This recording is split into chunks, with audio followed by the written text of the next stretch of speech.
सूचना केवल हमारे विचार हैं, वित्तीय सलाह नहीं। निर्णय लेने से पहले खुद शोध करें।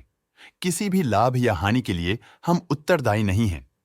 आज हम देख रहे हैं एनआरबी बेयरिंग लिमिटेड के 2025-26 Q1 की standalone financial performance. Starting with the sales, पिछले क्वार्टर से सेल्स में -5.5% का डिक्रीज हुआ है, मगर कंपनी ने पिछले साल के मुकाबले 10% का सेल्स इंक्रीज रिपोर्ट किया। Expenses -2% quarter on quarter decrease हो गए हैं, जो साल भर के 6.5% के राइज के साथ अलाइन करता है। एक्सपेंसेस में डिक्रीज अच्छा है, लेकिन सेल्स में डिक्रीज निराशा की बात है। ऑपरेटिंग प्रॉफिट, जो पिछले साल के कंपैरिजन में 37% अप हुआ है, quarter on quarter around -22% decrease हुआ है। Operating profit margin (OPM) annual basis पे 3% से इंक्रीज हुआ है और पिछले क्वार्टर के कंपैरिजन में -3% से डिक्रीज हुआ है। एक्सेप्शनल आइटम्स को ऐड करके अदर इनकम पिछले क्वार्टर के कंपैरिजन में 121% बढ़ गई, बावजूद इसकी ईयरली ग्रोथ 58% हुई है। इंटरेस्ट एक्सपेंसेस पिछले क्वार्टर से 15% अप हुआ, लेकिन ईयर ओवर ईयर डिक्रीज -26% हुआ है।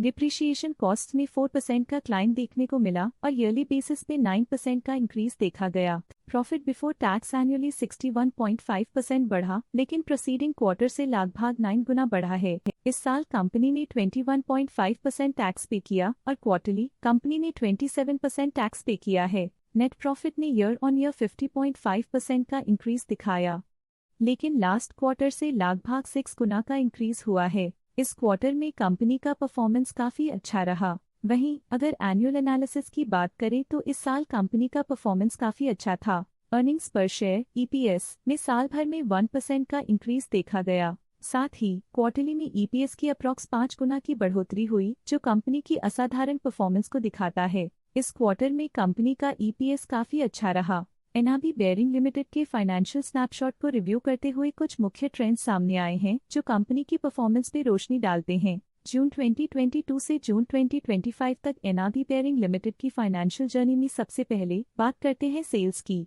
इस साल सेल्स में 7% की वृद्धि हुई है और पिछले 4 सालों में 15.5% की वृद्धि हुई है, जो एक निरंतर अपवर्ड ट्रेंड को दर्शाता है। पिछले साल की गिरावट के बाद इस साल सेल्स फिर से बढ़ना शुरू हुई है, जो सफल रिकवरी स्ट्रैटेजी को दर्शाता है। अब बात करते हैं एक्सपेंसेस की। इस साल एक्सपेंसेस 5.5% बढ़े हैं और 4 सालों में 17% का इजाफा हुआ है। इस साल सेल्स और एक्सपेंसेस एक साथ बढ़ रहे हैं, जो बैलेंस्ड ऑपरेशनल अप्रोच को दर्शाता है। ऑपरेटिंग प्रॉफिट का सफर स्टेडली ऊपर चढ़ रहा है, इस साल 18.5% की बढ़ोतरी के साथ और पिछले 4 सालों में 8% का नोटिसेबल राइज हुआ है। लगातार 2 साल की गिरावट के बाद इस साल ऑपरेटिंग प्रॉफिट बढ़ा है, जो ऑपरेशनल रणनीतियों में सुधार को दर्शाता है।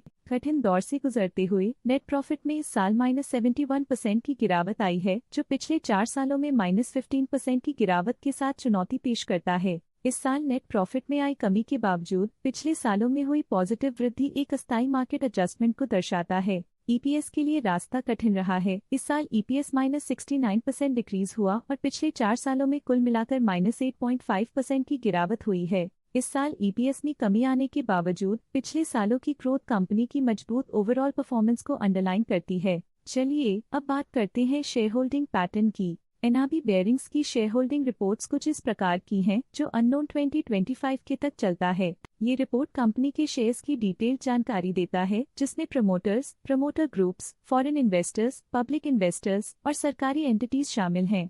पब्लिक द्वारा हेल्ड शेयर्स का परसेंटेज 20.59% से इंक्रीज होकर 2025 के में 21.41% तक का इंक्रीज से देखा गया। ये चेंजेस स्टेट है कि पब्लिक की इन्वेस्टमेंट कंपनी में क्वार्टर टू क्वार्टर इंक्रीज हुई है। जब कंपनी के शेयर्स का अधिकतम हिस्सा प्रमोटर्स, FII, DII या गवर्नमेंट के पास होता है, तब ये माना जाता है कि कंपनी मजबूत हाथों में है, जो स्थिरता और मजबूत समर्थन को दर्शाता है और इस मार्केट की स्थिरता बनी रहती है।